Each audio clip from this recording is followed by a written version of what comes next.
Karibu katika channel ya Zaidi Skills. Leo tutajifunza jinsi ya kuspeed up computers. Yaani jinsi ya kuongeza speed katika kompyuta iwe na speed zaidi. Haijalishi ni window gani. Inaweza kawa 7, 8 au 10. Kwa sababu hizi step zote zinaendana kwenye hizo windows zilizotaja ambazo ni 8 na 10. Kwa hiyo kufanya bila kupoteza muda tutatumia njia mbili ambazo ni kudelete temporary files na nyingine ni advanced system settings. Bila kupoteza muda tutaanza kabisa na kudelete temporary files, kwa sababu unapotumia kompyuta kuna sehemu mafaili yanajisave temporary. Kwa hiyo kufanya ni kwenda kuyafuta ili kompyuta yako iwe na speed. Kwa hiyo kufanya ni kubonyeza window key plus R. Itakuja hii file na itaandika maneno haya. Asilimia, utaweka hii alama ya asilimia, utaandika temp, utaweka tena alama ya asilimia, utabonyeza enter. Ukibonyeza enter itakwenda kwenye haya mafaili haya ambapo yako disk C upande wa folder inaitwa temp. Cha kufanya ni kuselect all, unabonyeza ctrl plus A, au unaweza kaja hapa kiufupi kuonyesha njia, unakuja hapa after afuta, maana file ni ya temporary ambayo inatakiwa yafutwe.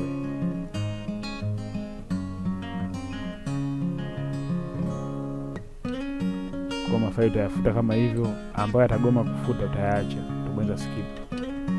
Chagua hapa after bonyeza skip. Unaweza kuona mafaili baadhi yamefutika, kwa utafungua huko ndani ili uweze kuyafuta kivyake. Utakuja hapa utabonyeza delete.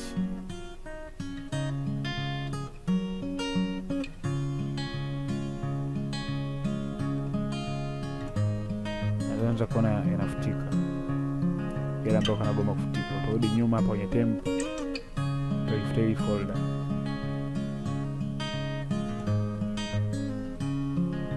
na hapo utarudia tena kufuta.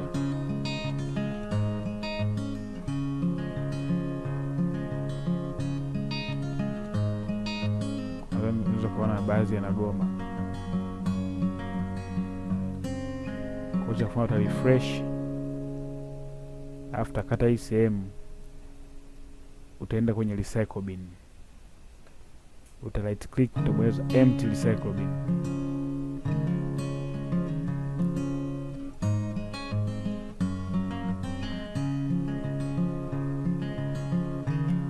Njia ya pili ni advanced system settings, ambayo cha kufanya ni kwenda kwenye this PC, uta right click,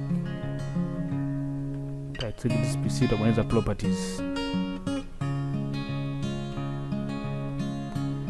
Ikija properties utabonyeza advanced system settings.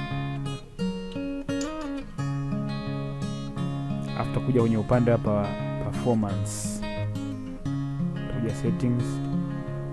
After utakuja adjust for the best performance.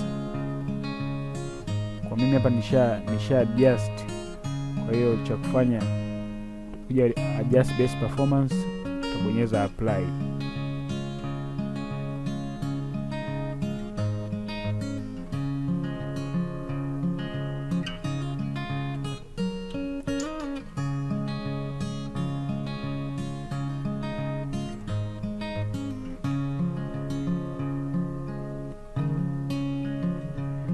Ukishachagua apply, kompyuta yako itabadilika maandishi, muonekano wake utakuwa ni huu muonekano. Kwa hiyo cha kufanya utabonyeza okay, na hapa utabonyeza okay. Utakuwa tayari usha boost speed ya kompyuta yako. Na kama unaweza kuona hapa kompyuta ina GB 8 RAM na ina 64 bit operating system. Kwa hiyo hapo utakuwa tayari usha boost speed ya kompyuta yako. Afu cha kufanya uta refresh, utaanza kuitest, kufungua baadhi ya sehemu. Mfano hapa tuanze this PC. Sasa unaweza kuona hiyo speed yake. Nafungua local.